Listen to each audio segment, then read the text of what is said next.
बरसात की एक रात थी। घड़ी में ठीक 12 बज रहे थे। शहर से दूर एक पुराना रेलवे स्टेशन था जिसका नाम था रामनगर जंक्शन। यह स्टेशन कई सालों से बंद पड़ा था। आसपास के लोग कहते थे कि वहां अजीब आवाजें आती हैं, सीटी बजती है जैसे ट्रेन आ रही हो, लेकिन पटरियों पर कोई ट्रेन नहीं होती। अजय, जो एक कॉलेज का स्टूडेंट था, भूत प्रेत की बातों पर बिल्कुल विश्वास नहीं करता था। उसने अपने दोस्तों से शर्त लगा ली कि वो आधी रात को रामनगर स्टेशन पर जाकर पूरा समय बिताएगा और वीडियो बनाकर सबको दिखाएगा। वो रात बहुत घुप अंधेरी थी। बादल गरज रहे थे और बिजली कभी कभी चमक कर पूरे जंगल को रोशन कर देती थी। अजय अपने कैमरे और टॉर्च के साथ स्टेशन पहुंचा। स्टेशन पूरी तरह सुनसान था। टूटी हुई बेंचें, जंग लगे बोर्ड और झाड़ियों में लिपटी पटरियां।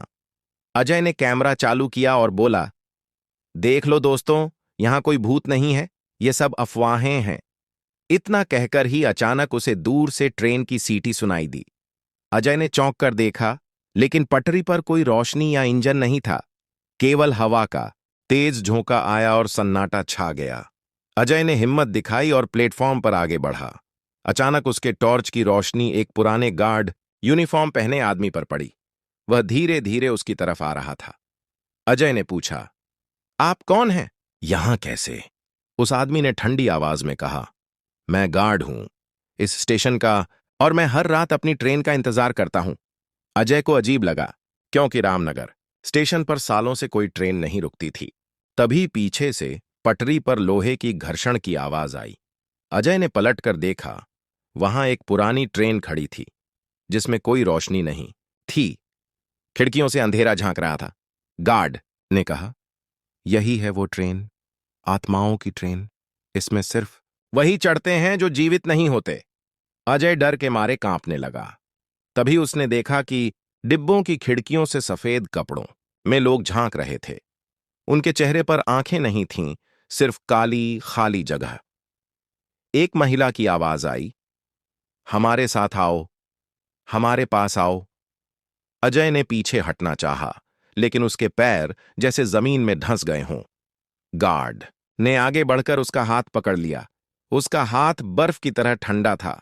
अजय चीख पड़ा और पूरी ताकत से हाथ छुड़ाकर भागा। वह प्लेटफॉर्म से दौड़ते हुए स्टेशन के बाहर पहुंचा। पीछे मुड़कर देखा तो ट्रेन, गार्ड और वे सारे साए गायब हो चुके थे। लेकिन उसके कैमरे की स्क्रीन पर सब रिकॉर्ड हो रहा था। ट्रेन, गार्ड और सफेद कपड़े पहने भूत। अगले दिन अजय के दोस्त वीडियो देखकर हैरान रह गए। सबने कहा कि अब उन्हें यकीन हो गया है कि रामनगर स्टेशन सचमुच भूतिया है। लेकिन कहानी यहीं खत्म नहीं होती, क्योंकि उस दिन के बाद अजय हर रात नींद में वही सीटी सुनता है, वही ट्रेन देखता है। कभी कभी उसे लगता है कि कोई उसके कमरे में खड़ा है। वही गार्ड जो धीरे से कहता है, ट्रेन का वक्त हो गया है, चलो। असाल सीख, कुछ जगहें सचमुच रहस्यमयी होती हैं। इंसान चाहे कितना भी निडर क्यों ना हो, लेकिन अदृश्य शक्तियों की दुनिया को हल्के में नहीं लेना चाहिए।